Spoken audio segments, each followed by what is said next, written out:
बहुत सारे ऐसे लोग जो मिडिल क्लास के लोग हैं, इवन अपर मिडिल क्लास के भी लोग हैं, उन लोगों ने अपनी अपनी गाड़ियां छोड़ के और मेट्रो से जाना शुरू किया। इससे दिल्ली की सड़कों पे काफ़ी व्हीकल्स की कमी आई थी। लेकिन धीरे धीरे over a period of time, अब मेट्रो को भी 22-23 साल हो गए, 25 साल हो गए, धीरे धीरे दिल्ली की सड़कों पे फिर से ट्रैफिक बहुत ज़्यादा बढ़ गया है। मेट्रो खचाखच भर गई हैं, जिसकी वजह से एक रिपल्सिव इफेक्ट है कि जिन लोगों ने मेट्रो में जाना शुरू किया था, मेट्रो में जगह नहीं मिलती, बैठने की जगह नहीं मिलती, खचाखच भरी रहती है, वो आराम नहीं है। सो वापस लोग अपनी गाड़ियों पे आ गए, वापस लोग अपने स्कूटर पे आ गए। दिल्ली में बसें हैं, दिल्ली की डीटीसी की बसें हैं, क्लस्टर बसें हैं। वो बसेस लोअर मिडिल क्लास तक इस्तेमाल करते हैं लोग।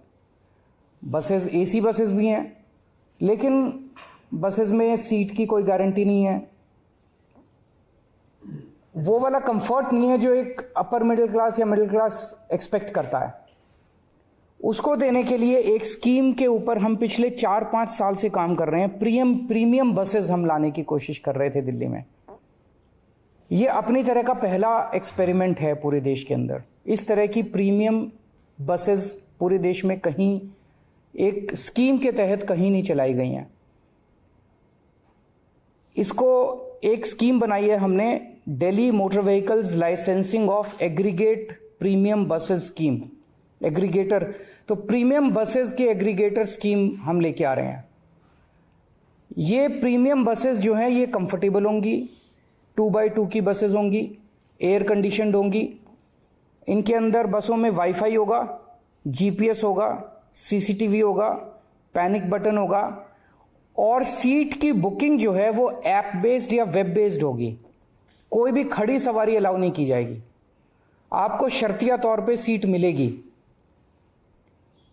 इस किस्म की स्कीम पहली बार लाई जा रही है और इसमें हमारा मकसद पूरा का पूरा ये है, ये टारगेट किया जा रहा है मिडिल क्लास और अपर मिडिल क्लास को, जिनकी पेइंग कैपेसिटी है, जो अपने कंफर्ट के लिए पे कर सकते हैं, रोज अपनी कार लेके जाते हैं, कार का पेट्रोल खर्च करते हैं।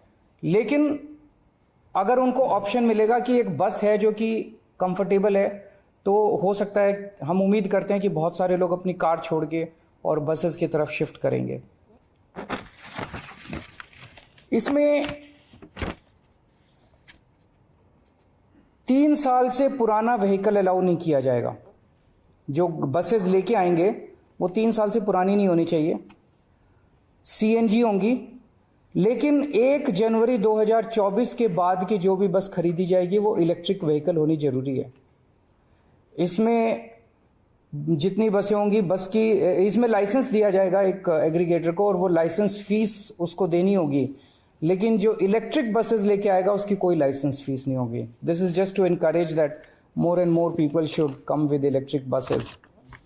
कोई भी बस जो है उसमें कम से कम 12 सीटें होनी चाहिए, 2x2 की कम से कम 12 हों, उससे ज़्यादा कितनी भी हो सकती हैं। एक एग्रीगेटर कम से कम 50 बसेस लाइसेंस मिलने के बाद, लाइसेंस अप्लाई करेगा, लाइसेंस मिलेगा, लाइसेंस मिलने के 90 दिन के अंदर उसको कम से कम 50 बसेस ऑपरेट और मेंटेन करनी होंगी। सबसे खास बात इस स्कीम की यह है कि रूट्स हम नहीं देंगे। रूट्स एग्रीगेटर हर बस के खुद डिसाइड करेगा ऑन द बेसिस ऑफ, जहाँ ज़्यादा ट्रैफिक है वहाँ पे ज़्यादा बस चलेंगी, तो ऑब्वियसली जहाँ वहाँ ज़्यादा बस चलेंगी तो वो ट्रैफिक ईज होने में मदद मिलेगी। तो वो रूट्स खुद डिसाइड करेगा, खुद सेलेक्ट करेगा, हमें इन्फॉर्म कर देगा, दिल्ली सरकार को केवल इन्फॉर्म करेगा। फेयर भी वो खुद डिसाइड करेगा, मार्केट डिसाइड करेगी फेयर। हमारी एक ही शर्त है कि डीटीसी का जो फेयर है उससे ज़्यादा होना चाहिए। ऐसा ना हो कि डीटीसी से कम फेयर, इसके अंदर डीटीसी से ज़्यादा फेयर होना चाहिए। बाकी उसका जो भी है, जो मार्केट फेयर देने के लिए तैयार है वो फेयर चार्ज कर सकता है।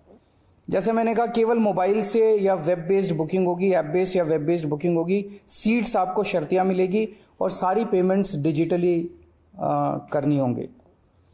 ये सारी बसेस, इनका एक लोगो और एक यूनिफॉर्म कलर कोड वगैरह हम कर रहे हैं, और बस के अंदर एग्रीगेटर जो है वो अपना एडवर्टाइज कर सकता है और उस एडवर्टाइजमेंट से बस के अंदर वो रेवेन्यू कलेक्ट कर सकता है। इस स्कीम को आज हम एलजी साहब के पास भेज रहे हैं। जैसा आप लोग जानते हैं, दिल्ली की जो एडमिनिस्ट्रेटिव व्यवस्था है, एलजी साहब को ये तय करना है कि वो इस स्कीम को राष्ट्रपति को रेफर करेंगे या दिल्ली सरकार को आगे बढ़ने की इजाज़त देंगे। दिल्ली सरकार ने अपनी स्कीम फाइनल कर दी है, अब ये राष्ट्रपति इनके पास जाएगी, एलजी साहब के पास। एलजी साहब या तो इसको राष्ट्रपति को, अगर असहमत है तो राष्ट्रपति को रेफर करेंगे, पर मुझे उम्मीद है कि पब्लिक वेलफेयर की स्कीम है वो क्यों करेंगे। दूसरा, एलजी साहब से आने के बाद इस स्कीम को हम पब्लिक फीडबैक के लिए हम इसको 1 महीने के लिए वेबसाइट पे डालेंगे, ताकि जनता जो भी फीडबैक देना चाहे जनता फीडबैक दे, और जनता के फीडबैक के आधार पे अगर कुछ माइनर चेंजेस इसके अंदर करने हुए तो चेंजेस करके इसको जल्द से जल्द लागू किया जाएगा। मैं समझता हूँ कि ये दिल्ली ने पूरे देश के ट्रांसपोर्ट सेक्टर के लिए एक मील का पत्थर साबित होगा।